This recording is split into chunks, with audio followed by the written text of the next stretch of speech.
আসসালামু আলাইকুম বন্ধুরা আজকে আমি যাচ্ছি আমাদের এলাকার একটা ঐতিহ্যবাহী মেলা।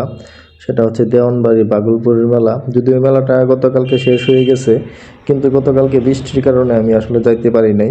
তো আজকে আসলাম, দেখি মেলায় কি কি আছে। তো প্রথমে আমরা মেলার রাস্তায় যে ঢোকার যে রাস্তাটা, ওইটা দিয়ে আসতে শুরু করলাম। তো তার বাম পাশে কিছু রাইডের দোকান, মানে বিভিন্ন ধরনের রাইড, ট্রেন, তারপরে দোলনা, এগুলো রাইড দেখে আমার ছেলে পাগল হয়েছে, রাইডে উঠবে।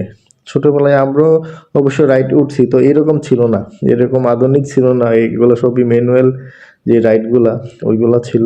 তো আমরা যাচ্ছি, তো আমার ছেলে বলছে প্রথমে নাকি সে ট্রেনে উঠবে। তো চলেন আমরা ট্রেনে যাই। তো আমরা ট্রেনের যে টিকিট কাউন্টার, ওই টিকিট কাউন্টারের দিকে গিয়ে গেলাম। 30 টাকা করে টিকিট।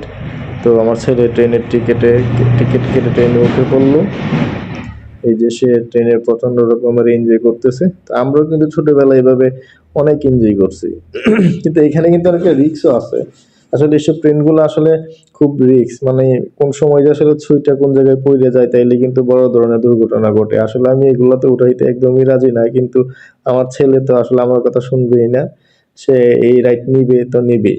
তো যাই হোক, সে রাইড করতেছে এবং খুবই এনজয় করতেছে। তার সাথে আরো অনেক মানুষ আছে দেখা যাইতেছে। তো আমাদের এই মেলাটা আসলে অনেক ঐতিহ্যবাহী মেলা, অনেক আগে থেকে শুরু হয়ে যাচ্ছে। আমি আমার দাদার কাছ থেকে শুনতেছি, আমার দাদা নাকি ছোটবেলায় এই মেলায় আসতো। আমার বাবা, তিনি যখন ছেলে, মানে যুবক বয়স কাটাইছে, সে আসতো। আমি যুবক বয়স কাটাই একটা পর্যায়ে চলে আসছে, আমি আসলাম এখন, আমার ছেলেকে নিয়ে আসলাম। তো বিষয়গুলো চিন্তা করতে আসলে আমার খুব ভালো লাগতেছে যে আসলে সময় কিভাবে কেটে যায়। আসলে সময় কারোর জন্য অপেক্ষা করে না, এইটাই আসলে পৃথিবীর নিয়ম। তো আসলে এটা মনে হয় আপনার 30 টাকা দিয়ে কয়টা রাউন্ড দেয়, 8টা বা 9টা রাউন্ড এরকম দেয় আর কি। তো তার রাউন্ডও হয়তো বা খুব শেষ পর্যায়ে চলে আসছে। তো দেখি তারপরে আসলে এই ট্রেনের রাইড শেষ করার পরে আসলে সে কি আবদার করে, এটা হচ্ছে মূল বিষয়। দেখা যাক আসলে কি হয়। তো বন্ধুরা, আপনারা আসলে সবাই হয়তো বা গ্রামের যে মেলাগুলো আছে, এই মেলাগুলোতে যান, এনজয় করেন। তো আমাদের এই যে মোটামুটি গ্রামের মেলা এই একটাই বছরে একবার হয়, সেটা হচ্ছে বাংলার যে ফাল্গুন মাস, এই ফাল্গুন মাসের যে প্রথম যে সোমবার, ওইটা হচ্ছে ওইখানকার ফকিরি মেলা বলে। ওই গাঁজা টাজা খায়, গান টান এইগুলা করে আর কি। আর মঙ্গলবারে হচ্ছে যে বিভিন্ন ধরনের খেলনা, আসবাবপত্র, জিনিসপাতি, এগুলো নিয়ে ও আসলে বসে আর কি। তো আগে এক টাইমে আসলে এটার জন্য আমরা অধীর আগ্রহে বসে থাকতাম, যে সময় আমরা ছোট ছিলাম। তো মেলার জন্য একটা ব্যাংকে টাকা জমাইতাম। 1 বছর পরে যখন মেলা হবে, এই মেলায় আসার জন্য মাটির ব্যাংকে টাকা জমাইতাম। টাকা জমায় মেলার আগের দিন ওই ব্যাংক ভাঙতাম। তো আসলে ওই সময়গুলো খুব মনে পড়ে। আসলে এখন পৃথিবী তো আসলে অনেক অন্যরকম হয়ে গেছে, এবং পৃথিবীটাও অনেক অ্যাক্টিভ হয়ে গেছে, আগায় গেছে, ডিজিটাল হয়ে গেছে। আসলে এইগুলো যদি এখন বললে মানুষ আসলে হাসবে। কারণ আগে দেখা গেছে স্কুলে যাওয়ার সময় যখন মা বাবা টাকা চাইলে 2 টাকা দিত, মনে হয়তো কি জানি কত টাকা দিয়ে দিছে। আর এখনকার বাচ্চারা আপনার 20 টাকা 50 টাকা দিলেও আসলে সে মানে না। আচ্ছা, এখন হয়েছে সেই যে দোলনায় উঠবে, বাট দোলনায় তুলতে তো তাকে তাকে আমি রাজি না। কারণ আমি একটু অসুস্থ। আর যদি আমি সুস্থ থাকতাম তাইলে আসলে তাকে নিয়ে দোলনায় উঠতাম, কিন্তু সে খুবই রিকোয়েস্ট করতেছিল এই দোলনায় ওঠার জন্য। কারণ ছেলে মানুষ একা ওরে এই দোলনায় উঠাইতে খুব ভয়ই লাগতেছিল আমার। কারণ দোলনা যখন আপনার ওই যে রাউন্ডটা দেয়, রাউন্ড দিয়ে উপর থেকে যখন নিচে নামে, ওইটা কিন্তু আসলে খুবই ভয়ঙ্কর।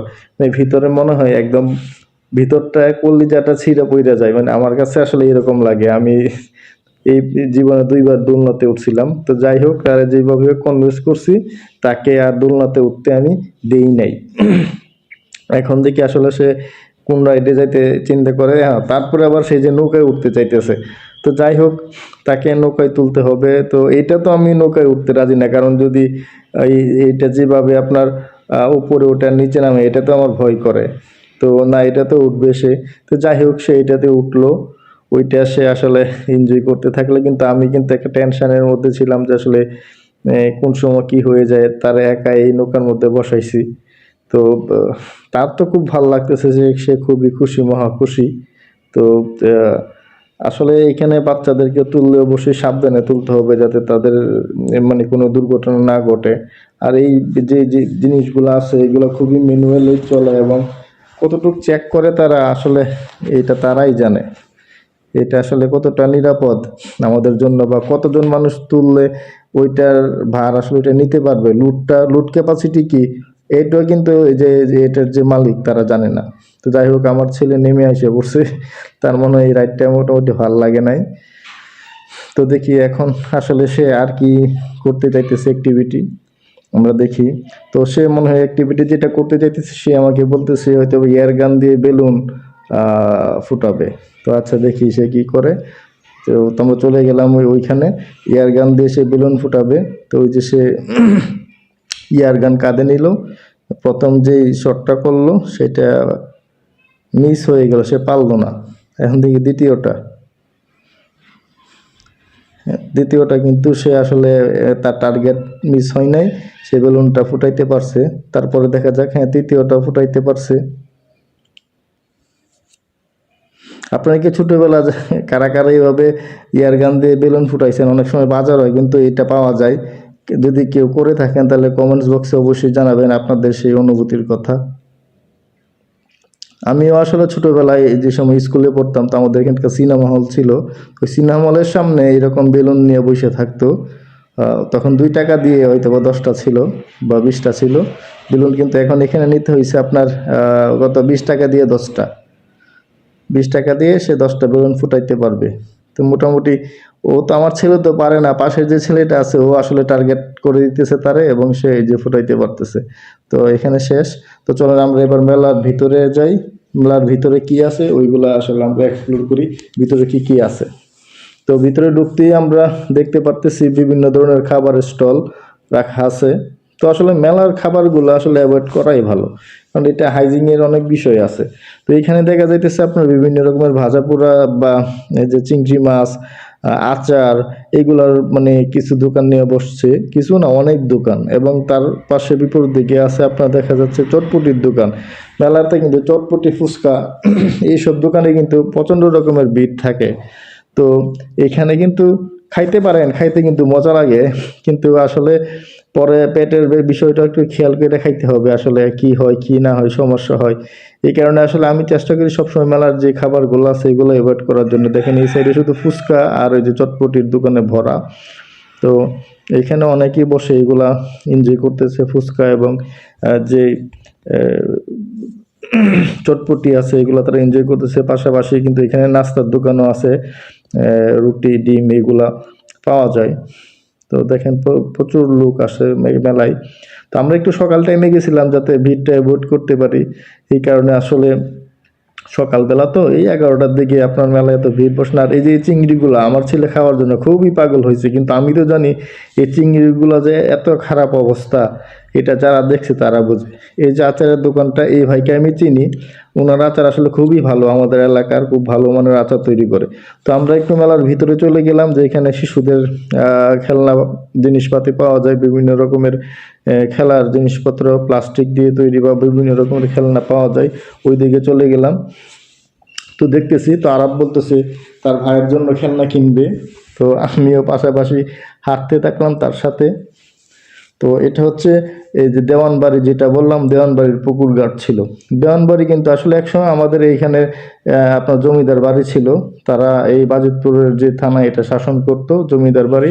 এই জমিদার বাড়িরই আপনার দেওয়ান সাহেব, ওনার নামে যে এখানে এই উরসটা হয়, উরস বা মেলা যাই বলেন। এই যে এখানে একটা অ্যাকোরিয়ামের দোকান আছে, কিছু অ্যাকোরিয়ামের আপনার বিভিন্ন ধরনের অ্যাকোরিয়ামের বক্স নিয়ে বসে আছে তারা। তো আমার ছেলে বলতেছে অ্যাকোরিয়াম কেনার জন্য, কিন্তু আমি কিনবো না। তারা যেভাবে হোক তাকে কনভিন্স করে, তাকে বুঝিয়ে আমি তাকে নিয়ে একটু অন্যদিকে যাওয়ার চেষ্টা করতেছি। সে কিন্তু চাইতেছে অ্যাকোরিয়াম থেকে যে কোনো একটা অ্যাকোরিয়াম কেনার জন্য, এটাতে মাছ থাকবে। এটা হচ্ছে যে দেওয়ান বাড়ির যে দেওয়ান সাহেব ওনার মাজার, যদিও আমি মাজারে বিশ্বাস করি না। তো এটার উপলক্ষে আসলে এখানে এই মেলাটা বসে।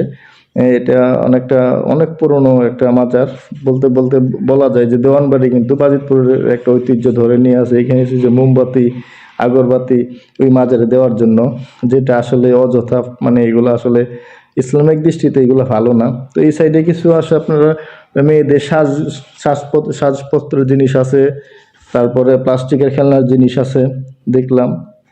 তো আমরাও দেখতেছি। আমি তো দেখতে দেখতে আমার ছেলে বললো তার ছোট ভাইয়ের জন্য যে বলটা কিনবে। তো এই বলটা আমি দামাদামি করে কিনলাম 50 টাকা। তো উনি বললো যে 10 টাকা কম 40, তারপর আমি 30 টাকা দিয়ে এই যে এই বলটা এই দোকানদার ভাইয়ের কাছ থেকে কিনে নিলাম। তো আসলে মেলায় ঘুরতে এক টাইমে আমার প্রচুর ভালো লাগতো, দেখা গেছে আপনার সন্ধ্যাবেলায় মেলায় আসলে সারা রাত্রি মেলায় কাটায় দিতাম। তো এই পাশে আবার মেয়েদের যে জিনিসপত্র, সাজগোজের যে জিনিসপত্র আছে, ব্যাগ, কানের দুল, চেন, এগুলা অনেক। এবং এই সাইডটাতে, স্টলের সাইডটাতে কিন্তু অনেক ভিড়, প্রচন্ড রকমের ভিড় দেখা যাইতেছে। তো আমি চাইতেছি এই পাঁচটা একটু তাড়াতাড়ি চলে যাইতে, মানে এভয়েড করে চলে যেতে চাইছি, কারণ এখানে আসলে অনেক গ্যাদারিং। তো গ্যাদারিংয়ে আমার কাছে কোনো সময় পছন্দ না। আমি গ্যাদারিংটা চাইতেছি যত দ্রুত সম্ভব এটা এড়ায় চলে যেতে, সামনের দিকে আগে যেতে। সামনে অন্য কি স্টল আছে ওইটা দেখতে চাইতেছি।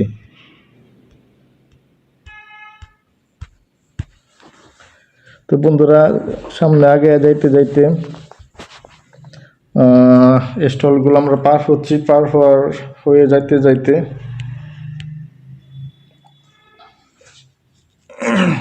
এখানে আবার মেয়েদের অনেক স্টল আছে। মেয়েদের এবং শিশুদের, বাচ্চাদের খেলনার অনেক যন্ত্রপাতি, জিনিসপত্র আছে এখানে, আপনারা দেখতে পারেন। তো আমরা একটু সামনের দিকে আগায় যাইতেছি। এখানে কিন্তু মাটির একটা স্টল আছে, মাটির কিছু স্টল আছে, যেটা আমার খুবই প্রিয়।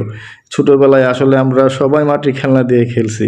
আমরা যখন ছোটো থাকতাম তখন এই যে মাটির খেলনা, মাটির ব্যাঙ, ঘোড়া, হাতি, গরু, মানে বিভিন্ন ধরনের মাটির পুতুল দিয়ে খেলা করতাম। কারা কারা আসলে এই জিনিসগুলা কিনছেন শৈশবকালে, এই কমেন্টস আপনারা জানাইতে পারেন। আসলে এই জিনিসগুলো দেখে আমার ওই সময়ের কথা মনে পড়ে গেছে যে একটা সময় আসলে আমরা শুধু মাটির খেলনাপাতি দিয়ে খেলতাম। এই যে মাটি দিয়ে রান্না বান্না করতাম, মাটির পাতিলে রান্না বান্না করে খাইতাম, বা অনেক কিছু করতাম।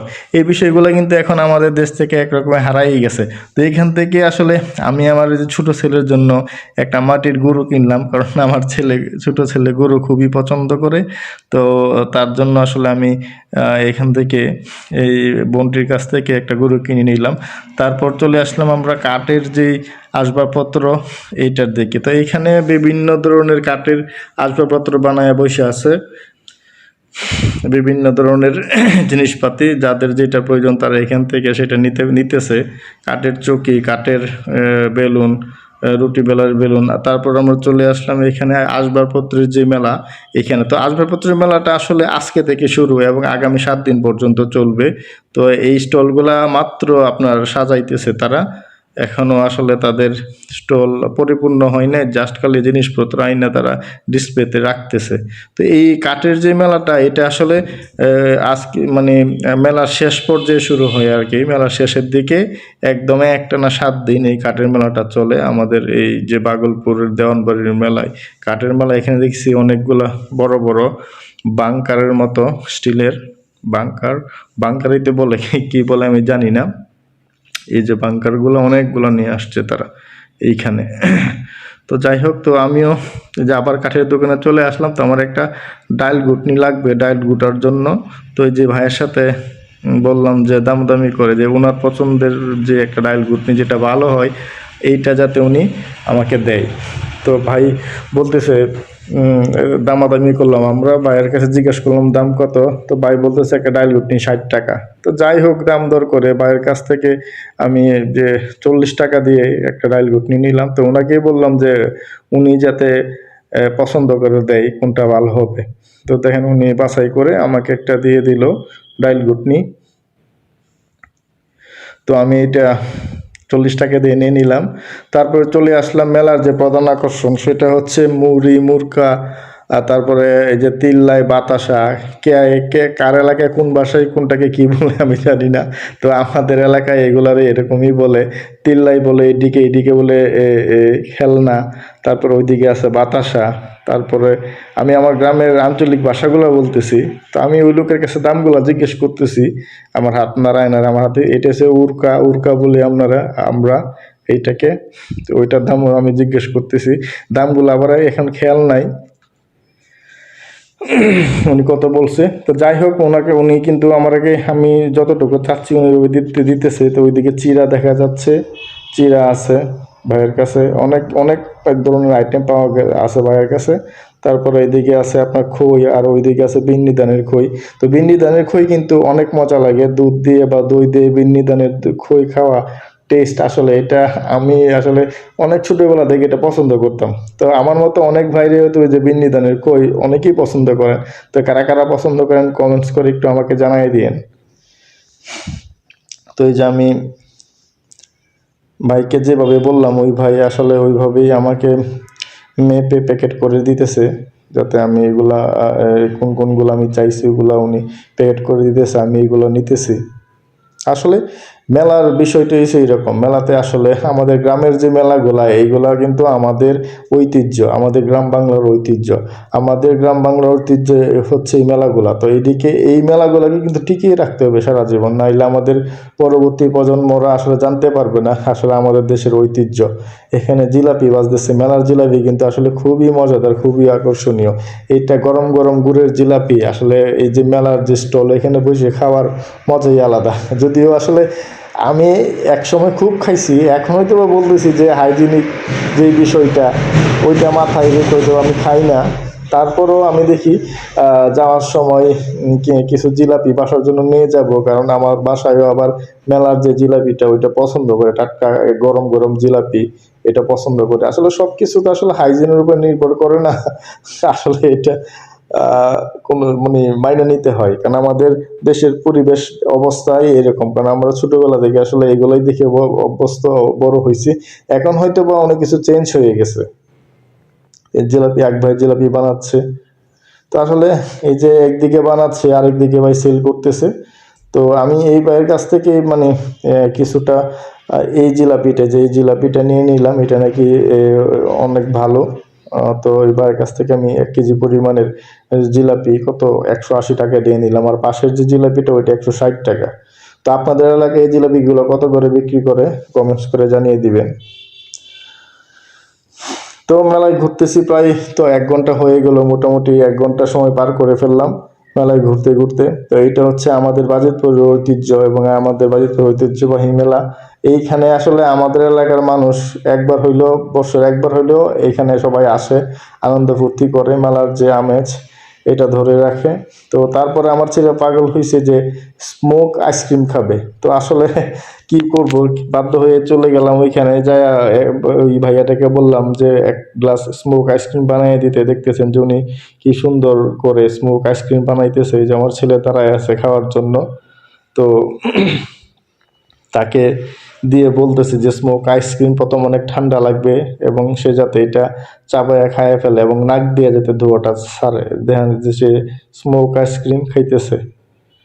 তো তাকে কিন্তু আমি আবার জিজ্ঞেস করতেছি যে কেমন লাগে, সে বলতেছে মজা লাগে। আসলে এটা মজার কিছু না, এটা হাইড্রোজেন যে গ্যাস দিয়ে এটা স্মোকটা বানানো হয়, খুবই ঠান্ডা। তো এটা আসলে মূলত হচ্ছে মুখ দিয়ে চাপায় ধোঁয়াটা নাক দিয়ে বাইর করা লাগে। এই কথাটাই বারবার এই দোকানদার যে ভাই আছে তাকে বলতেছে, এবং আপনারা দেখতেছেন তার নাক মুখ দিয়ে ধোঁয়া বাইর হয়েছে। এটা কিন্তু আসলে এগুলো আগে শহরে ছিল, এই যে স্মোক যে আইসক্রিমগুলা। তো এইটা এখন আমাদের এই যে ইউনিয়ন বা জেলা লেভেলও চলে আসছে, মেলাতেও চলে আসছে। এটা আমাদের মেলায় কিন্তু এখন নতুন একটা সংযোজন, গতবার মেলায় কিন্তু আমরা এগুলা দেখতে পাই নাই। তো আমার ছেলে হয়তো বা ইউটিউব বা ফেসবুক থেকে সে এটা দেখতে পারছে বা জানছে, যার কারণে সে বুঝতে পারছে যে এটা হলো স্মোক আইসক্রিম। তো এই যে সে ঠান্ডার মধ্যে প্রচণ্ড ঠান্ডা লাগতেছে, তারপরেও সে এগুলা খাইতেছে। যাই হোক, আসলে আসছি আমার ছেলেকে আনন্দ দিতে। তো তারই চাওয়া ছিল, 2 দিন ধরে বলতেছিল বাবা মেলায় যাব মেলায় যাব। আসলে এ, গত মঙ্গলবার এই মেলায় যাওয়ার ইচ্ছা ছিল, কিন্তু গতকালকে আপনার বৃষ্টি থাকার কারণে তাকে নিয়ে আর এখানে আসতে পারি নাই। তো ভাই আসার পরে দেখলাম এক ভাই বাঁশি বাজাইতেছে। তো আমার ছেলেও মানে চাইতেছে যে বাঁশি কিনবে একটা। তো ওই মামারে বললাম যে একটু বাঁশি বাজাও তুমি দেখি। তো মামা অনেকক্ষণ বাঁশি বাজাইলো, তারপর তার কাছ থেকে একটা বাঁশি কিনে নিলাম। তারপর ঘোরাঘুরি করার পর মোটামুটি আমাদের এই মেলা ঘোরা শেষ। তো আমরা মেলার বাইরের দিকে রাস্তায় চলে আসলাম। তো আস্তে আস্তে আমি একটা কথাই বলবো, আসলে আমাদের যে প্রত্যেকটা এলাকার বা বাংলাদেশের প্রত্যেকটা এলাকার কোনো না কোনো